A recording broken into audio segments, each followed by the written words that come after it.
The massive holographic display hummed to life in the sterile white command center of Earth's Orbital Defense Station, Alpha. Blue light danced across the faces of beings from across the galaxy as they materialized in the meeting room.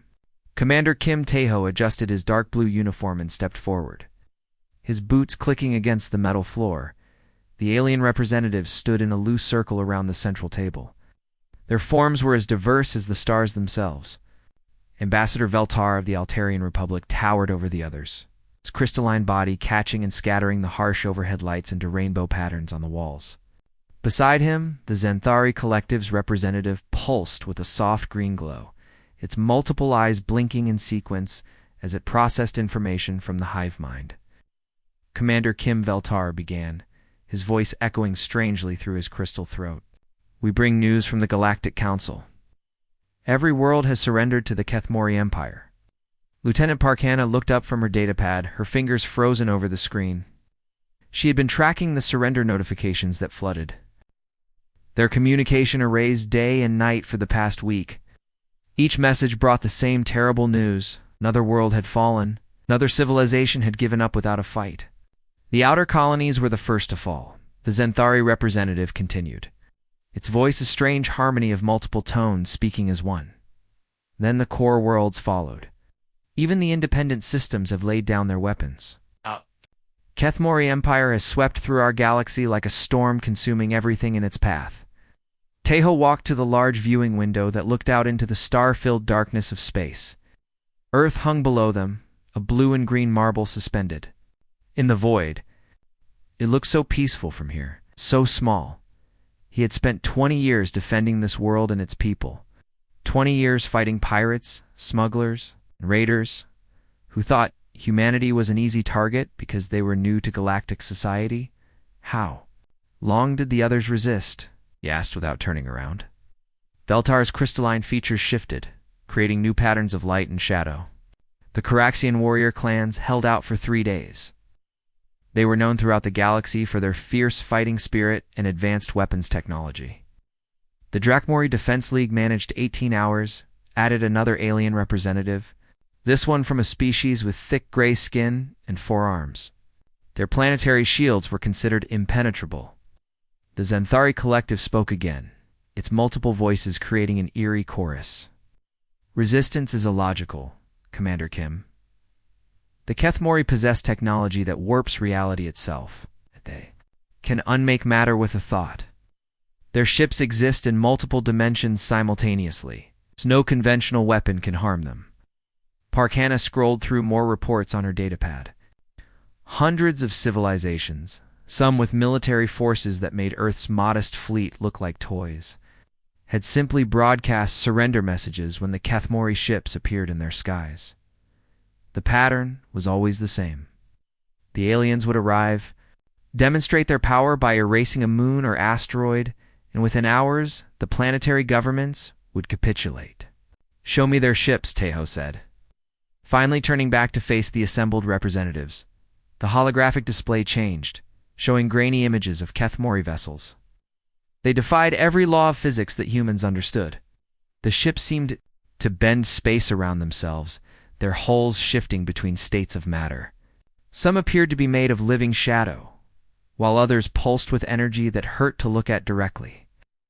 They arrived at Altair with 50 vessels, Veltar explained. Our defense fleet numbered in the thousands. But when they demonstrated their reality-warping weapons by erasing our third moon completely from existence, our government saw no choice but to surrender immediately. Tae-ho studied the images carefully. Every civilization that had faced these ships had made the same choice. They had looked at the impossible technology, calculated their chances of victory, and chosen survival over resistance. It was logical. It was practical. It was what any reasonable leader would do when faced with certain destruction. Commander Parkana said softly, "Earth Command is requesting an immediate response to the surrender terms. The Kethmori have given us 48 hours to comply." The alien ambassadors watched him carefully. They had seen this moment play out dozens of times on dozens of worlds. A leader would stand in defiance for a few moments, weighing pride against the survival of their people. Then reality would set in. The surrender broadcast would begin. and another world would fall under Kethmori rule. Teho looked around the room at the representatives of civilizations that had already made their choice. These beings had traveled across space to deliver their message and witness Earth's inevitable capitulation. They expected him to be reasonable, expected him to choose his people's lives over a hopeless fight. He walked back to the communication panel and opened a channel to Earth Command. The faces of admirals and generals appeared on the screen, waiting for his report. Behind them, he could see the flags of every nation on Earth hanging side by side in the unified command center. Earth Command? "This is Commander Kim Teho," he said, his voice steady and clear. "Prepare all fleets for immediate combat deployment. Full mobilization of all defensive assets." The alien ambassadors exchanged glances. The Zenthari collective's multiple eyes blinked rapidly in what might have been surprise or concern. Veltar's crystalline body dimmed slightly, and the other representatives shifted uncomfortably. They had seen this defiance before, on World. Afterworld, just before the inevitable surrender broadcasts began. The darkness of space near Jupiter suddenly twisted and bent like fabric being pulled apart. Reality itself seemed to tear open as massive shapes began pushing through dimensional rifts that glowed with sickly purple light. Admiral Lee Dongman stood on the bridge of the UES Indomitable, watching his screens as sensors struggled to process what they were seeing. "Sir, the readings don't make sense," Min-Chief Engineer Omencio called out from her station, sweat beading on her forehead. "Despite the cool bridge temperature, these ships are existing in multiple dimensions at once. Our targeting computers can't lock onto them properly." Through the main viewing window, Dongmin could see the Kethmori fleet materializing like ghosts becoming solid. Other ships were wrong in every way that mattered. They stretched and compressed as they moved, their hulls shifting between states of matter. Some appeared to be made of living shadow that rippled and flowed. Others pulsed with energy that made the bridge crew shield their eyes. "How many?" Dongman asked, though he dreaded the answer. "Sensors are counting at least 200 vessels, sir," reported Tactical Officer Kim Jae-soon. "But the numbers keep changing as they phase in and out of our reality." Earth's defense. The fleet had been gathering in the outer system for 3 weeks. Every available warship pulled from patrol duty and retrofitted with experimental weapons. Scientists had worked day and night to install quantum disruptors, gravity bombs, and plasma cannons that had never been tested in real combat. It was everything humanity could put into space. "All ships," this is Admiral Lee Dongmin spoken to. "The Fleet Communications Channel. You know what we're facing? You know what happens if we fail? Earth is counting on us. Engage at maximum range and execute pattern Delta 7. The human fleet spread into attack formation, 300 ships, forming a defensive line between the Kethmori and the inner planets. Captain Park Sung-woo commanded the destroyer Thunder from his position on the left flank. Captain Lim Yujin brought her cruiser squadron up from below the orbital plane. Every captain knew this might be their last battle, the first exchange. A fire lit up space like a deadly fireworks display. Kethmori energy beams lanced out from their ships, weapons that seemed to unmake matter at the quantum level. The beams passed through human shields as if they weren't there, tearing holes in armor plating that should have been impenetrable. The cruiser Horizon disappeared in a flash of purple light, simply ceasing to exist as a Kethmori beam touched its hull. 3 destroyers suffered the same fate in the first minutes of combat, but humanity fought back with everything they had. Nuclear warheads streaked across the void, their fusion fires blooming against alien hulls. Kinetic projectiles, fired from magnetic railguns, slammed into Kethmori ships at incredible speeds. To everyone's amazement, some of the attacks found their mark. Alien vessels staggered under the impact, their impossible armor showing cracks and damage. Captain Choi, Junho led Viper Squadron through the chaos in his fighter craft, weaving between capital ship weapons, fire, and debris from destroyed vessels.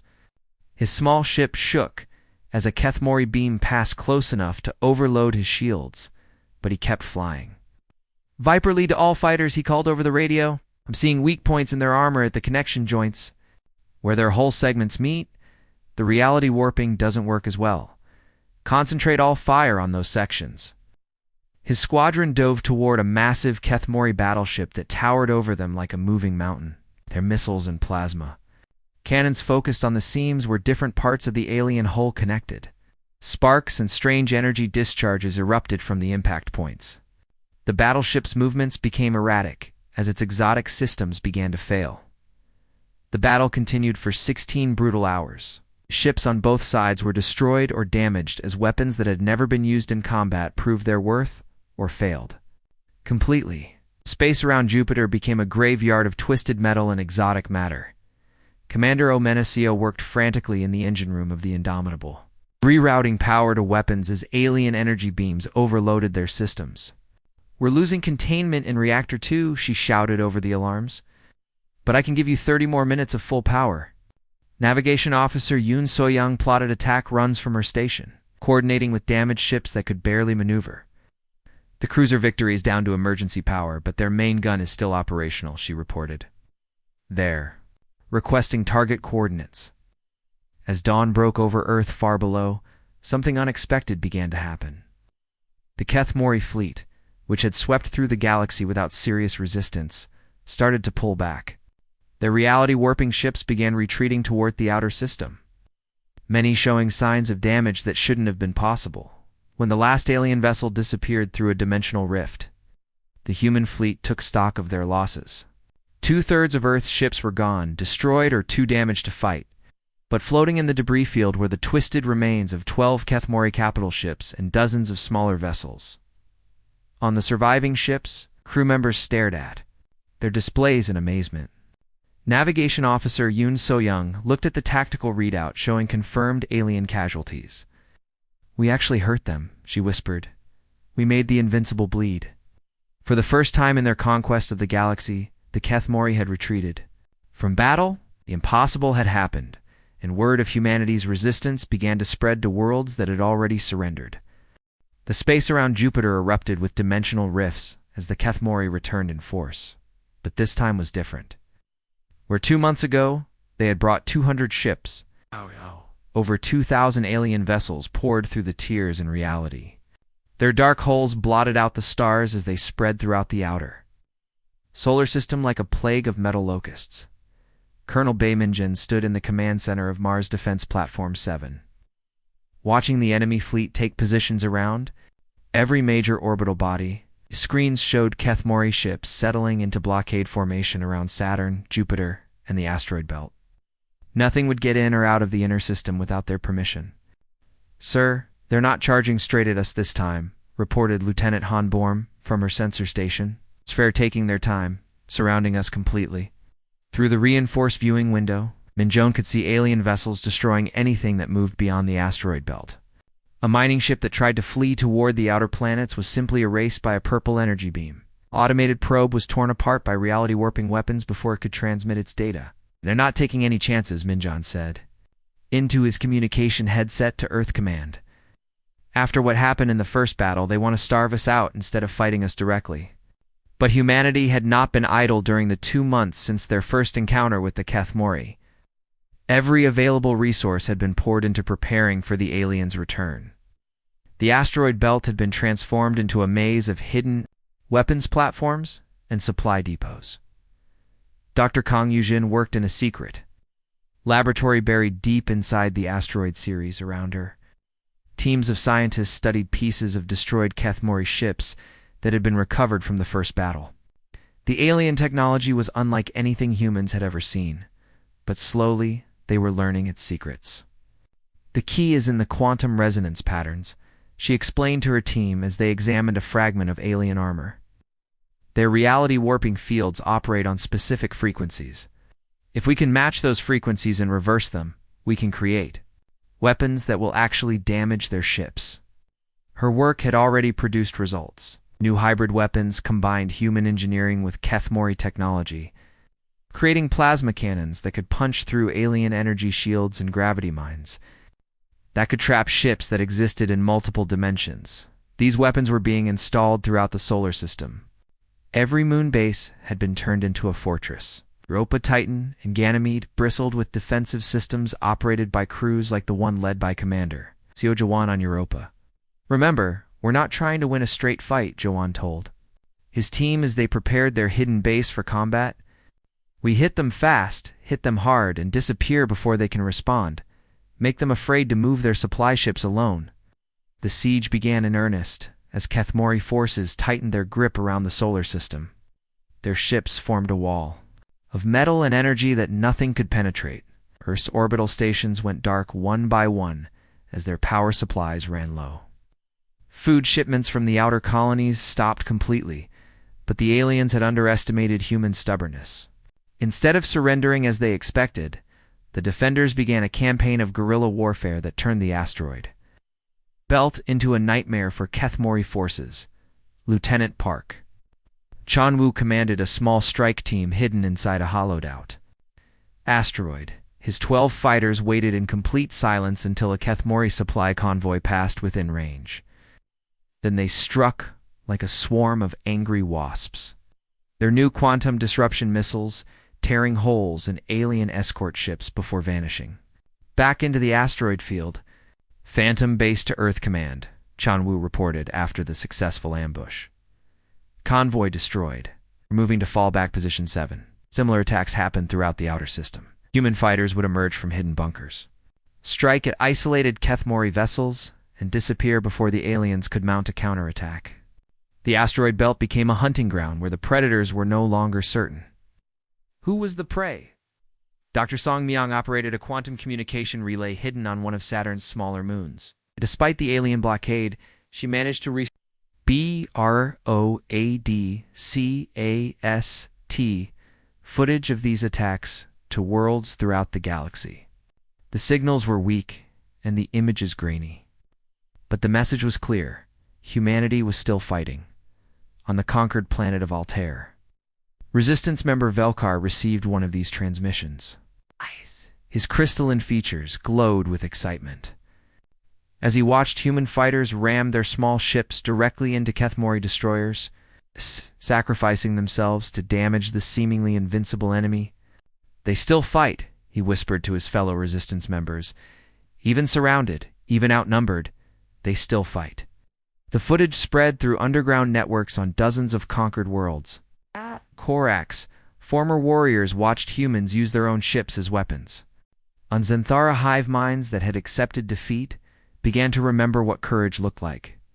As the siege dragged on for months, something unexpected began to happen. The Kethmori, who had conquered a galaxy through fear and overwhelming force, found themselves frustrated by an enemy that refused to be intimidated. Every supply run became a battle. Every patrol faced the possibility of ambush. The humans were making them pay for every meter of space, and word of that defiance was spreading across the stars like wildfire. The secret communication bunker hidden deep inside asteroid TX-447 buzzed with activity as signals poured in from across the galaxy. Communications specialist Im Hae-won sat hunched over her equipment, translating the encrypted messages that somehow made their way through the Kethmori blockade. What she was reading made her hands shake with excitement. "Sir, you need to hear this," she called to Admiral Lee Dongmin, who now commanded Earth's resistance from this hidden base in the outer asteroids. "We're getting reports of uprisings on Korax Prime." Dongmin moved quickly to her station, reading over her shoulder as more messages decoded on the screen. The reports were incredible. On the warrior planet of Korax, warrior chief Gorthak had declared his clan's honor restored and launched a full attack against the Kethmori garrison. His warriors, who had surrendered without a fight 6 months earlier, were now dying gloriously in battle against their alien occupiers. "There's more, sir," Hae-won continued, her voice filled with wonder. "The Zinthari homeworld is reporting coordinated resistance operations. Entire hive minds that had accepted defeat are now working together to sabotage Kethmori facilities." Another message appeared on the screen, this one from a rebel cell on the mining world of Draken. Dongmin read the words aloud. "The humans have shown us what we forgot. Freedom is not something you surrender, it's something you die for." Similar reports flooded in from dozens of worlds that had given up without a fight when the Kethmori first arrived. The grainy videos of human fighters ramming alien ships, the footage of desperate asteroid ambushes. Images of Earth's defenders dying rather than surrendering had reached every corner of the galaxy, and something long dormant was awakening. In the hearts of conquered peoples, Captain Ru Sung-ho studied the tactical display in his cramped command center aboard the stealth ship Ghost Runner. For weeks, he had been planning the most dangerous mission yet, attempted by human forces.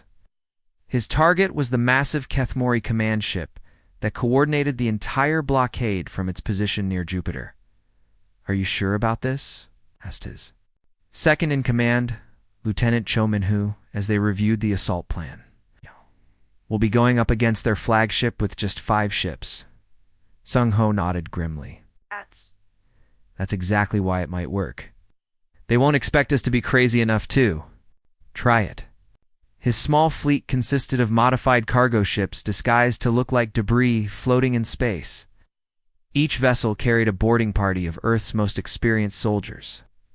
Sergeant Kim Dae-yoon led the assault team aboard Sung-ho's ship, checking her weapons and explosives one final time. "Remember the plan?" she told her squad as they prepared for launch. "We get in fast, plant the charges in their power core, and get out. No heroics, no delays. We have exactly 15 minutes before their security systems adapt to our presence." The 5 ships drifted toward the Kethmori command vessel like pieces of space junk, their engines cold and their weapons powered down. The alien ship was enormous, easily 10 times larger than Earth's biggest battleship. Its hull twisted and shifted as reality-warping fields kept it existing in multiple dimensions simultaneously. "Boarding tubes ready," reported Chief Petty Officer Nam Kesu from the engineering section. "We'll have maybe 30 seconds once we make contact before their shields adapt." The Ghost Runner's magnetic clamps locked onto the alien hull with a metallic clang that echoed through the ship. Cutting torches began burning through the strange material as the boarding teams prepared to enter the most dangerous place in the solar system. Dae-yoon was the first through the breach, her assault rifle ready, as she stepped into the bizarre corridors of the Kethmori ship. The walls seemed to pulse with organic life, while the floors shifted between solid and liquid states. Her environmental suit's sensors went crazy trying to process the impossible physics around them. "Move fast," she whispered into her radio as her team spread out through the alien vessel. "These corridors are already trying to adapt to our presence." The interior of the ship was a maze of passages that defied human understanding. Gravity pointed in different directions on different surfaces. Some rooms existed in multiple dimensions at once, making navigation nearly impossible. But Dae-yoon's team had trained for this, studying every piece of captured Kethmori technology they could find. They fought through automated defense systems that fired reality-warping beams, dodged security drones that phased in and out of existence, and climbed through passages that twisted through impossible angles. Several team members were lost to alien weapons that simply erased them from reality, but the survivors pressed on. "Power core located," Dae-yoon reported as they reached the heart of the massive ship. The alien reactor was a sphere of contained energy that hurt to look at directly, beginning placement of charges. She worked quickly, attaching the hybrid explosives that Dr. Kang Yujin had designed specifically for this mission. Each device used captured Kethmori technology turned against its creators, designed to destabilize the quantum fields that held the ship together. "For everyone who gave up hope," she whispered as she armed the final charge, "and for everyone who never will." The explosion that followed could be seen from Earth. The command ship simply ceased to exist, taking with it the coordination center for the entire blockade. Across the Kethmori fleet, ships began acting independently. Their unified command structure shattered. But more importantly, news of the successful attack spread to every world with hidden rebel cells. The impossible had happened again. Humans had struck at the heart of Kethmori power and won. The galaxy was beginning to remember how to fight back. The space around Earth trembled as reality itself began to tear apart. 2 years after the first Kethmori ship had entered the Sol system, their emperor had finally come to end humanity's defiance once and for all. His flagship was unlike anything seen before, a massive construct that seemed to exist in multiple dimensions at once. Its dark surface absorbing light like a hungry void. Behind it hung the ultimate weapon, a device that the aliens called the Reality Unmaker. It looked like a dark star, pulsing with energy that made space itself bend and twist around it. This weapon had the power to erase entire star systems from existence.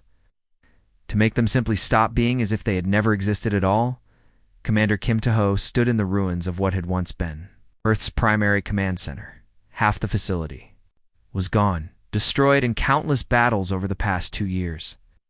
His uniform was torn and stained, his face marked by exhaustion and loss. But his voice was steady as he opened a channel to every human vessel still fighting. All ships, all stations. This is Commander Kim Tae-ho.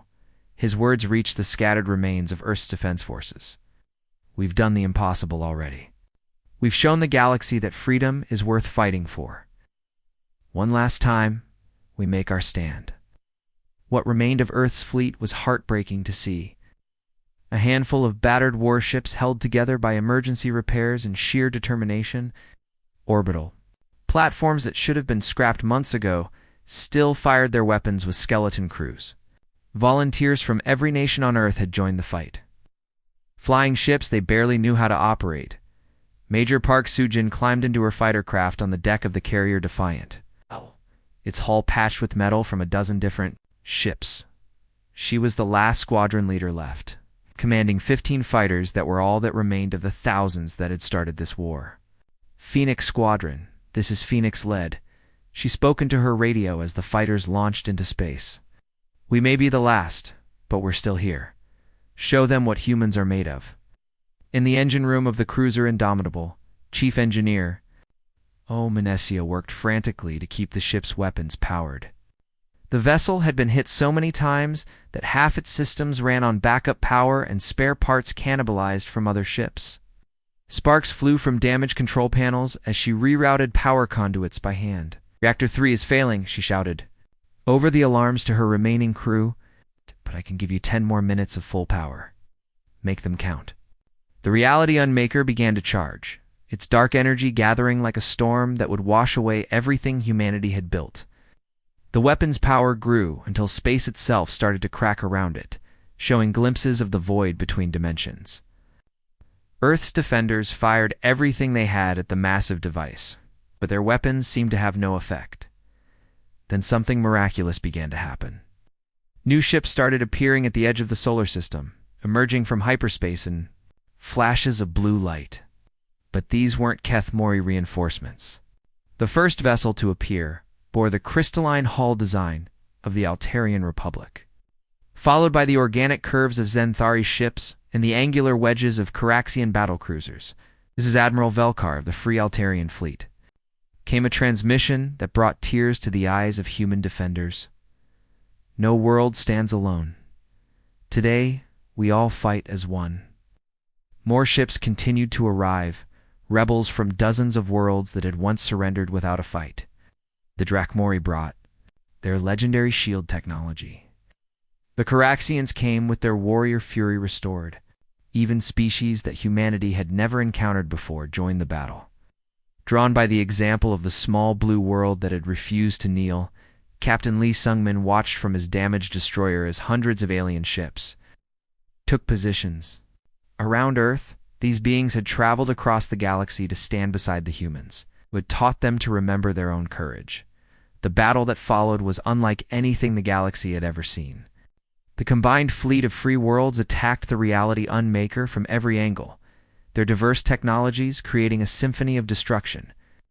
Altarian crystal weapons resonated with Caraxian plasma cannons. Human nuclear missiles flew alongside Zenthari biobombs, the Emperor's weapon, designed to break the will of entire star systems, found itself under assault by every species it had conquered.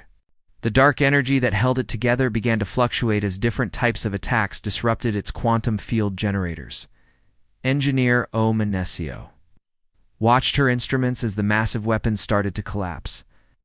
The field generators are destabilizing, she reported with growing excitement. It's tearing itself apart. The Reality Unmaker imploded in a flash of purple light that could be seen from every planet in the system. When the energy cleared, the Emperor's flagship hung dead in space, its reality warping systems permanently disabled, across the Kethmori fleet. Surrender signals began broadcasting on all frequencies. Admiral Lee Dongmin stood on the bridge. Of the battered Indomitable as enemy commanders requested terms of surrender, around him, officers like Lieutenant Park Hannah and communications specialist Im Hae-won watched in amazement as their 2-year nightmare finally ended. "We never fought to conquer," Dongmin said to the assembled fleet of former enemies and new allies. "We fought to prove that freedom cannot be surrendered, only defended. Today, the galaxy chose to defend it. Earth, scarred but unbroken, became the seat of a new government built on the simple truth that no one should ever have to face tyranny alone again."